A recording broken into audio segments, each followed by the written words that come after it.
Rolling up black windows once you go down. You must be crazy if you think that I'ma slow down. Don't wanna hear it talking shit, fuck the drama. Keep it coming, I'ma send you to your mama. Mr. Whip, whip, whip, get the guns out. Dropping bodies in the place till the sun's out. Can't fuck with this, I'm don't even try. Just when the bullets fly, I'm the last one to die. तो guys आज हमारे पास है meteor 350 royal Enfield की तरफ से आने वाली एक मिड सेगमेंट की हमारे पास क्रूज़र, जिसके बारे में आज हम बात करने वाले हैं। और इसके बारे में बात करेंगे कि इसमें इंजन पावर कितनी है, कितना ये डिलीवरी करती है, कितनी हॉर्स पावर्स हैं, क्या माइलेज है, क्या टैंक कैपेसिटीज़ है, कितना ये जाती है और क्या क्या दिक्कतें हैं। तो हम चीज़ों के बारे में बात करने वाले हैं और हम सोच रहे हैं कि इसका एक ओनरशिप रिव्यू बना दिया जाए, तो उसके ऊपर भी हम जल्दी आने वाले हैं।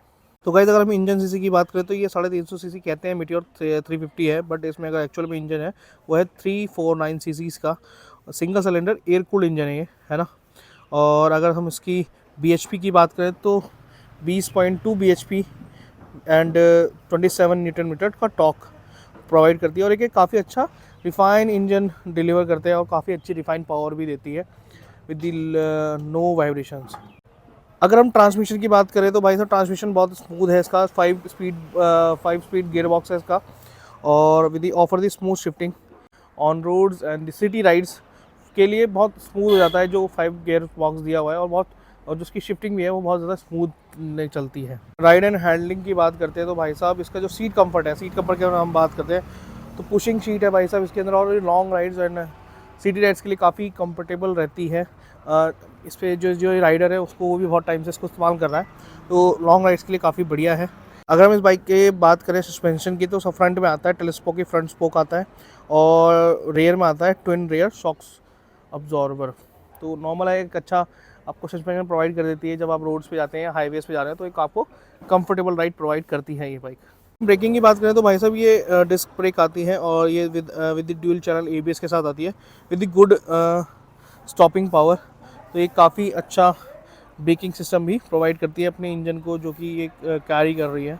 उसके वेट की बात करें तो वेट इसका जो ऑल ओवर वेट है, जो फुल वेट आता है इसका, वो आता है 191 केजी इसका कर वेट है इसका। मतलब ये इतनी हैवी नहीं है, स्टेबल है, बट काफ़ी ज़्यादा स्टेबल लगती है, इतना भी फील नहीं कराती है जैसे कि लाइक जीटी बहुत हैवी फील कराती है, क्योंकि वो थोड़ा सा कैफे रेसर है, बट इसमें 191 इसी से कहीं जो curve wait, body curve wait है वो बहुत सही है और मुझे भी लगता है क्रूजिंग के लिए एक स्टेबल रहती है, रोड्स पे काफ़ी अच्छा परफॉर्म करती है। अगर हम फीचर की बात करें तो ट्रिप पर नेविगेशन आता है इसके अंदर, बात करें हमने अलग से लगवाया हुआ है, ये एक समझ लो एक्सेसरीज़ के पार्ट में भी काउंट हो जाता है। तो इसमें हम लोग अपना गूगल मैप्स की देख सकते हैं, टर्न बाय टर्न नेविगेशन इसमें दिखाता है और ये एक लॉन्ग राइड के लिए काफ़ी हेल्पफुल हो सकता है और होता भी है। हमारे इंस्ट्रूमेंट क्लस्टर की बात करें तो भाई सेमी डिजिटल आता है with the console with the analog speedometer के साथ आता है और इसमें नॉर्मल चीज़ें भी हम इसमें देख सकते हैं, जस्ट लाइक इंजन लाइट्स हो गई, बैटरी वोल्टेज भी देख सकते हैं, फ्यूल इकोनॉमी, जो भी सारी चीज़ें होती हैं जो हमारी ज़रूरत की चीज़ें हैं वो सब इसमें दिखती हैं और काफ़ी स्मार्टली बिल्ड किया हुआ है इन दोनों को लगा के और ये काफ़ी अच्छा लुक भी इन्हांस करती हैं एज अ राइडर कॉकपिट के हिसाब से। अगर हम मीटियोर 350 की बात करें, अगर इसके फ्यूल टैंक कैपेसिटी की बात करें तो वो भाई 15 लीटर का इसका फ्यूल टैंक आता है और अगर हम माइलेज की ही बात करें इसके साथ तो 35 से 40 की माइलेज कंपनी क्लेम करती है। अब ओनर को क्या मिल रही है, क्या स्टाइलिंग पे, राइडिंग स्टाइल पे मिल रही है, वो मैं इसका कैश नहीं कह सकता, बट हाँ depending on the riding conditions mileage very कर सकती है। जब हम इसका ओनरशिप रिव्यू बनाएंगे तो हम उस पर ज़रूर बात करेंगे। अगर हम बिल्ड क्वालिटी की बात करें तो प्रीमियम फिट एंड फिनिश आती है with the classic cruiser design available with the market और काफ़ी रगेड फील करती है बाइक। एक इसमें much more the metallic part ज़्यादा है, प्लास्टिक पार्ट्स बहुत रेयरली यूज़ किए हुए हैं इसमें, तो एक काफ़ी अच्छी बिल्ड और सॉलिड फील कराती है आपको राइड के दौरान। अगर हम एंड द पॉइंट अगर हम लोग आते हैं तो हम लोग बात करते हैं, अगर तो point two point riding experience की अगर हम बात करें तो सबसे पहले हम बात करते हैं हाईवेज़ के लिए।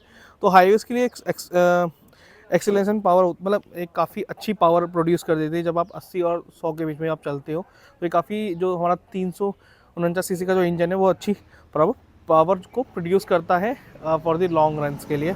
तो हाईवेज़ के अंदर काफ़ी ऐसा लगता नहीं है कि मुझे कि पावर बहुत कम लग रही है या मिल रही है, ऐसा कुछ नहीं लगता है। तो हाईवेज़ के मामले में मुझे बहुत बढ़िया लगी। सिटी राइडिंग एक्सपीरियंस के बारे में बात करें तो भाई साहब देखो, इतनी 191 का इसका बॉडी कर्व वेट है, तो ऐसा लगता है कि बहुत हैवी बाइक होने वाली है, बट मनोरविंग मतलब अगर आप इसको मोड़ने में या कॉर्नरिंग में अगर देखते हो तो ये काफ़ी ईजिली मूव हो जाती है। ज़्यादा टर्निंग रेडियस ज़्यादा नहीं है इसका, ऐसा लगता है बट ऐसा है नहीं। तो ये काफ़ी सिटी राइड्स में काफ़ी हेल्पफुल रहती है। अगर आप बात करें इसके लॉन्ग राइड्स की, जब हम इसको कोई लॉन्ग राइड्स लेके जा रहे हैं 300 किलोमीटर और से ज़्यादा प्लस किलोमीटर्स के लिए, तो जो उसका सीट कंफर्ट है वो बहुत ज़्यादा स्मूथ है। दूसरा, इसकी जो इंजन वाइब्रेशन है बिल्कुल नहीं दिखती है, पावर्स कमी नहीं लग सकती है तो ये सब चीज़ें इसमें हैं।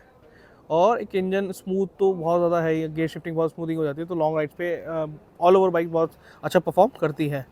अगर प्रोस की बात करें, कंफर्टेबल क्रूजिंग, एक अर्गोनॉमिक्स आते हैं बाइक के साथ।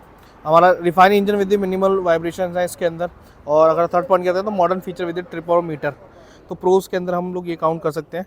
कॉन्स की बात करें तो हम स्लाइटली हैवी है फॉर सम राइडर्स, क्योंकि 191 का जो वेट है, बॉडी का कर्व वेट है, वो काफ़ी ज़्यादा हैवी हो सकता है कुछ राइडर्स के लिए, बाकी नॉर्मल है। और इसका एक लो एंड टॉक, जो टॉप एंड के अंदर जब इसका जो पावर है, टॉप एंड स्पीड जो है वो प्रॉपर नहीं निकलती, तो एक वो नेगेटिव पॉइंट हो सकता है। Pulling up black windows once you go down. You must be crazy if you think that I'ma slow down. Don't wanna hear it talking shit, fuck the drama. Keep it coming, I'm